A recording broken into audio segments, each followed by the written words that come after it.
কে সবথেকে বড়, কে সবথেকে ছোট এই ধরনের কোয়েশ্চেন গুলো কিভাবে ক্যালকুলেশন করে বের করবে? দেখো রিজনিং এর একটি কোয়েশ্চেন বলা হয়েছে রিঙ্কি, প্রিয়া ও বিনার থেকে বয়সে ছোট।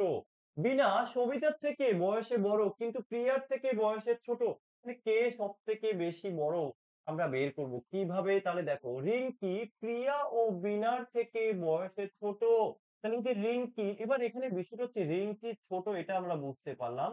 যে তো এখানটা আমি লিখে দিলাম রিঙ্কি। রিঙ্কি ছোট। কার থেকে? প্রিয়া আর বিনা। কিন্তু এখন ঘটনা হচ্ছে এখানে প্রিয়া বড় না কি বিনা বড়? এটা তো জানি না। তো ওই প্রিয়া আর হচ্ছে বিনা আমি পাশাপাশি আপাতত রাখলাম।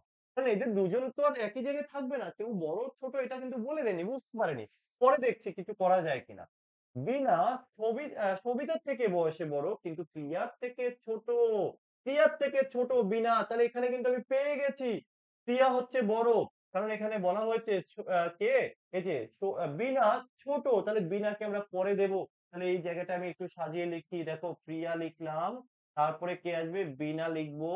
তারপরে কি কাকে লিখবো আমি? রিঙ্কিকে লিখবো। ওকে? এই যে রিঙ্কিকে লিখলাম। এবার কি আছে দেখো?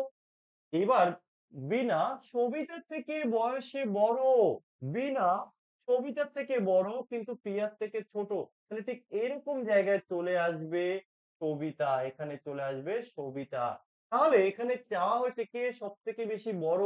তাহলে আমার এদিকে নিয়ে কোনো টেনশন নেই। সবথেকে বেশি বড় যে সে কিন্তু চলে এসছে এখানে কে? প্রিয়া। তো অপশন সি হয়ে যাবে সঠিক উত্তর। আশা করি সবাইকে বোঝাতে পেরেছি।